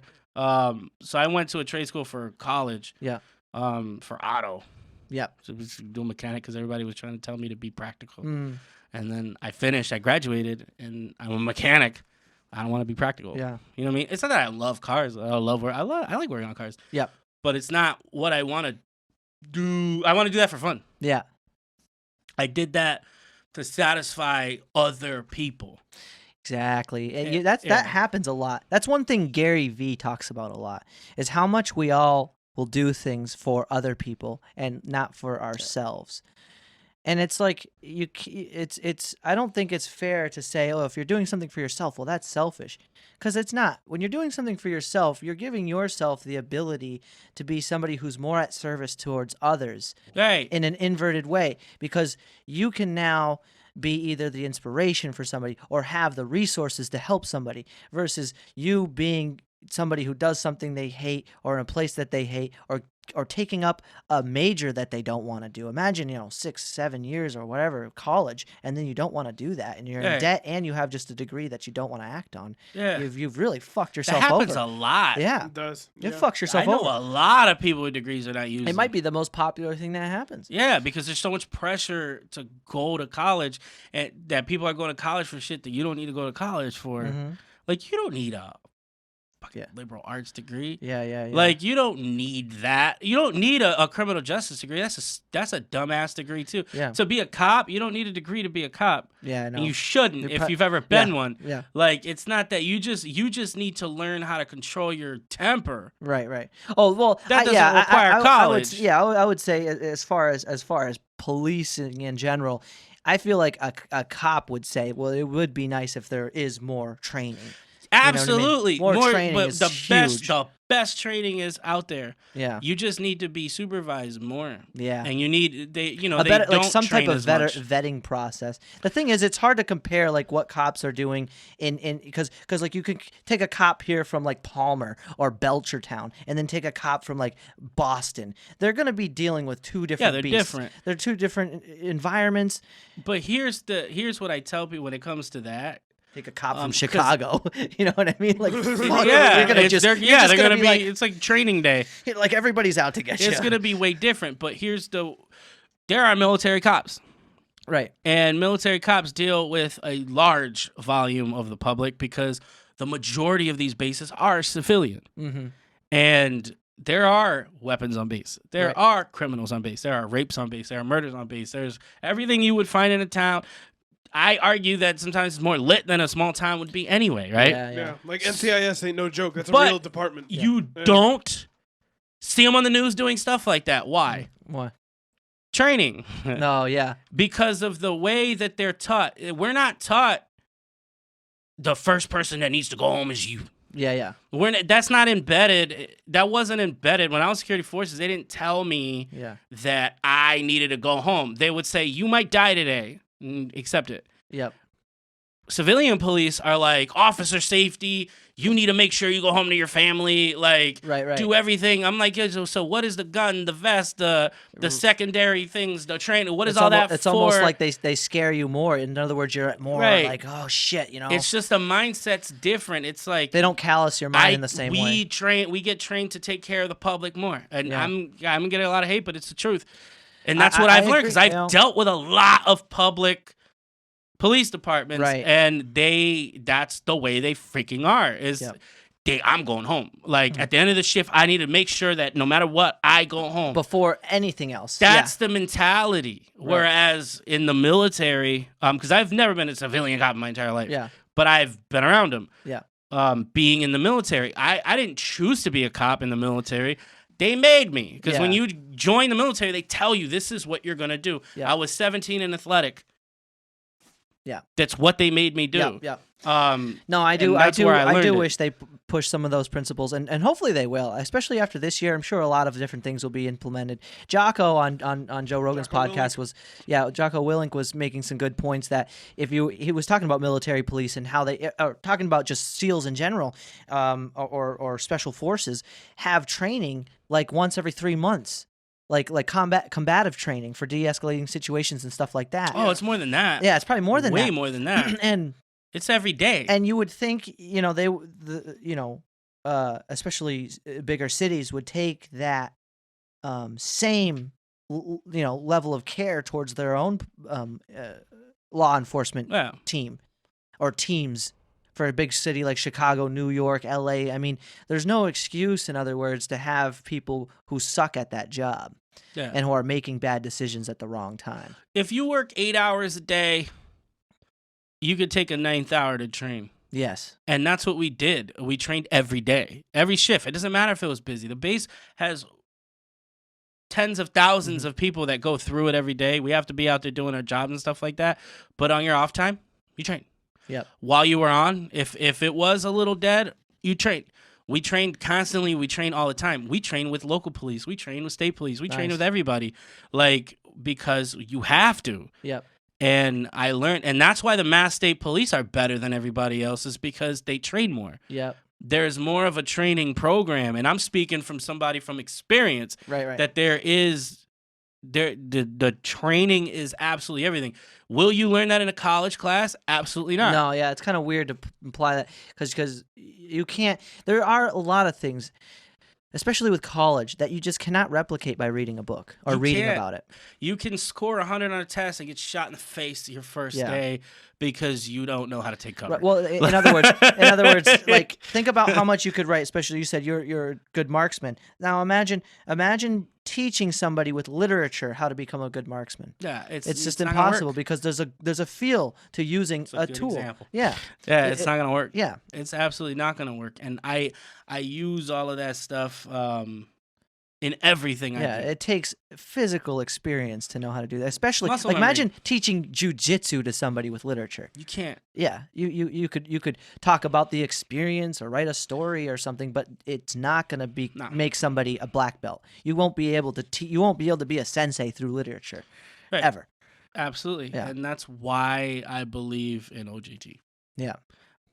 And I'm not anti-police. I know as a rapper it's cool to be anti-police. Well, nobody really should be anti-cop. People should be anti what they're doing, like abuse. Yeah, like abuse on any level. Yeah. People who suck at their job on any level is bad. I mean, imagine having a shitty surgeon. That's bad. Get that guy. I don't want the guy that got a B. Yeah, exactly. So in all instances, right? Being and on top of it, sign me up. Maybe it's hard to talk because I've always lived outside of a city. But I will say, even in the instances that you live in the inner cities, it's like people don't want there to be no cops because immediately, if there's nobody to keep tabs on shit, there's no fear of other people. There are some people that think that there shouldn't be cops, but they don't make sense. Well, yeah, there's obviously, but let's be real. Like I'm thankful for that. When I leave my house and lock the doors, there's not going to be. I don't live in the wild west. Nothing in my house. Right. I don't want to come home and all my shit's gone. I don't have to keep my 6-shooter holstered on me at all times. And in the same event, and I don't say that to insinuate that people are all just going to do that. That's what they want to do without cops. That's not what I'm saying. What I am saying is that there's somebody I can call if that happens, right? Maybe imagine if something terrible happened and you couldn't, you're witnessing somebody like getting killed or something, and there's nobody you can call for that. There's nobody who can come in with a different perspective on what's happening that has some type of training. Yeah, we just have to fix the instances where people, that there's certain people in this country who call the police and then they get in trouble. Or they call the police and the police don't come. Yeah. Or they call the police and the police take their sweet ass time to get there. Right. Because that's the environment I'm from. And because I'm from the inner city. Yeah. And assuming it's a mess. And out there. I'm from the Black and Latino neighborhood. Right. And well, there's probably no excuse for that many people living in the same area too. It's not. I don't think that's very natural, even from like the overcrowded. Yeah, there's just too many fucking people. Then that goes into a conversation about money and it's influence. Reckless. Yeah. But you know what I mean? Like, yeah, no, I know what you're talking about. Cities are almost like to think about how is this going to be sustained? How can we sustain this? I mean, there's really I don't know how they survive, and because I lived in Rhode Island, yeah, and everyone lives on top of each other. Oh, yeah, like everything is this far apart in Rhode Island, and it drives me nuts, and I don't know how. No wonder people are pissed. Too much to ask. Yeah, you can hear everything everyone's doing, and so you can now imagine at what the level of which error can be amplified. In other words, the more people there are, the more likelihood for something bad to happen. Yeah. Whether it just be an injury that requires an ambulance or a domestic violence account, you know what I mean? So this stuff then perpetuates, and then you have a team of individuals who are far outnumbered by the populace to deal with those issues on a staggering scale. There's, in other words, like you were saying, just not enough training for those people. There should be way more training or a better system implemented so that way those people are combat trained and not, like you said, prepared to go home trained. Yeah. You know what I mean? They should be like ready. It's fucking war out there, and like you need to be able to treat it like that. Like if you look at, I'm sure a lot of instances where that pays off is probably on duty and in combat, where people have the perspective of like, listen, you're gonna be a little bit more honorable about it, and be willing to sacrifice your own life, and that's kind of the job, whether you like it or not. You're just, that's the job. Yeah, I think that cops sacrifice a lot for each other, but I don't know. Like anytime I've done a bunch of traffic stops. Yeah. And it wasn't in my head that I wasn't gonna get shot. Yeah. But it wasn't my main goal wasn't to not get shot. Yeah. Like that's not the way I was trained. Like my main goal is to tell them whatever I pulled them over to tell them. Yeah.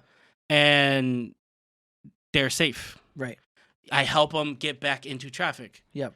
You know what I mean? That's the goal. That's also what's lacking these days. I know. It's like immediately they want to put a ticket on you. You just like do a ticket and then they leave. Yeah. No, you help them get back into traffic because you pulled them out of traffic on the highway. I couldn't agree more. The second time I ever got pulled over, I got a 200 in my entire life in the same town. This is in Palmer.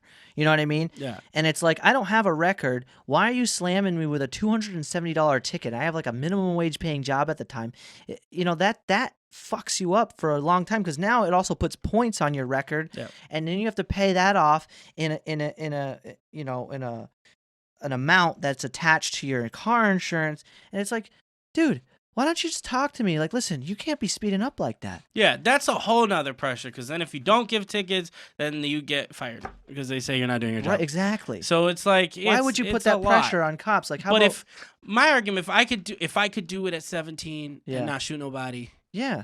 Then you can do it at 35 and not shoot nobody. Right. Like, you know what I'm saying? And I did it because I was told to do it. Right. I didn't choose to be a cop. I know. The military made me one. And you know what I mean? That's why when I got out, I didn't become one. Mm-hmm. You know what I mean? Like, I went back to doing what I wanted to do. Yeah. But that's where I come from when it comes to, I'm speaking from a standpoint from both sides where I understand both sides. Oh, dude, absolutely. 100%. You know what I mean? Anybody who's been in a situation where the cop starts manhandling the whole fucking thing and you know they're doing it just because they can, there's nothing that makes you want to fucking lose your shit more than that. They lose control because you're taught that you have to maintain control of the situation at all times, right? And a lot of times you come up on people who they don't want to listen to you. Yeah. The moment you get there, they're just fuck you. Yeah, that's how they are. Now, how if you're a cop, you walk up on somebody, right? Yeah. And they're fuck you. Yeah. The moment you get, what do? In that situation, when they're belligerent, the moment you get there. Well, that's what ends up triggering a response that most people don't realize, and you get tunnel vision because you have to take care of the situation. Right. And we've all been in an argument that's given us tunnel vision. So imagine that from a complete stranger out in the open. Right. Because you have to the whole thing when they get there, you have to maintain control. Now this person is not listening to you. So what untrained cops will do, what would they use force? Yeah. If you're not gonna listen to me, I'm gonna make you listen to me. I'm gonna jump to use the force, and I'm gonna make you listen to me instead of using human psychology. I'm like, obviously this man is upset. Yeah. Why? I do wonder how much psychology is put into the training of a cop, because I feel like that it's would supposed really to be all of it. I was gonna say, I feel like that would be a real. It's supposed to be all of it. Point, what you're supposed to do is find out why this person is not listening to you. Yeah. What is wrong? If it's not drugs involved, like if they're just upset, it's because they have they have an expectation of what's gonna happen. In their head, you already fucked up by showing up. Like they're gonna go to jail. They're upset. They're gonna get shot. A lot of people worried about happen. Especially if you live in the city now. Like anybody who's of color or of ethnicity is now probably so high strung. Bro, I got pulled over. I had a very, very pretty white girlfriend. Yeah, and I was down south, because I was stationed down there, in Texas, and I got pulled over because at the time I was wearing my Springfield shit. Yeah, like I was 18, but that's still not an excuse, right? To be, and I got pulled over, bro. I got pulled over, and the cop asked her if she was okay, and if she knew me. You know what I'm saying? Like I was like, "Ma'am, are you okay? I just want to make sure you're all right. You know this man? Are you safe?" That was the only reason why he pulled me over. That's fucked up. See, it's like. You no longer then have the freedom of expression, because by wearing what you were wearing was to them implying something, or to somebody. It's not them as though that's trained. That was just. And I was in training at the time. That's fucked up. Yeah, I was in training at the time. I was in Security Forces Academy at the time. So, that's where I'm at with that. So like I look to every time. In other words, you have a good perspective on both sides of the story. If you talk about recording artists and you talk about our comedians, and you know how they do a lot of things on the side, and the things they champion for, that's my fight. Yeah. That bridging the gap between the public and the police is especially as a recording, especially as a rapper too, because everything I'm saying right now, I could be hung for. I don't care. Well, it's good to be authentic. I don't give a damn what the like. I don't say whatever you want. Yeah. Like it's not like I'm in my music. I'm out here selling drugs and like I don't sell drugs. I don't have to talk about that because I don't do it. So I'm not rapping is poetry. It doesn't. It does not. I don't think in any means. In all the music that I've ever consumed, it had never anything to do with what they were saying, as much as it did. Specifically how they were saying it. Sometimes it is what they say. I should correct myself on that. But in other words, just because there's an expectation for that genre, if there is, it's never been what's deterred me or pronounced my passion for it, like appreciating it. You know what I mean? And like for me, it's like seeing like their like the way they interpret their life experiences and like what they've been through. And I was just talking about how like as the older I get, the more I appreciate Jay-Z's work. Because he does a good job explaining things. But that's why, like, J. Cole, like, Kid Cudi just came out with an album. He came out with a new album recently. Like, I've been liking that, too. But, I don't know. It's big when there's more, like, there's meaning behind it besides, like, whatever just catchy and can get you, the quickest to 1 million views. Like, Well, yeah, that goes back to us talking about like the difference between making a song and putting your all into it versus making an album just for the sake of making 10 songs and saying you made an album. Yeah, right? And that's not an album. Right, that's just that's a song or two. There's a song or two with fillers. You know what I mean? Like there has to be a theme there. Like, the album has to mean something as a body of work. Exactly. You know what I mean? There's a sound to it as a body of work. All those songs, like it should be that if you take something out, you notice. It makes it dramatically something different. Like you need every piece, otherwise it shouldn't be there. And that's what's missing. Producing an album, being able to produce music. Quality over quantity. Yeah. Yeah. And produce. People don't know what that means. They think in rap, they think producing means making beats. Yeah. That's not what. Yeah. In no other language is that what that. In no other art form is that what production means. Right. That's only one part of it. That's a piece. Yeah. But you don't have to even make the beat. You can tell the guy, the beat maker, what to do. Right. He's like, hey, I hear a tambourine here. Yeah, so, you know what I mean? That's producing, or just getting the people on and making the song happen, making that song come from nothing to something. That's the producer. And you're in charge of how it sounds. Yeah. Entirely.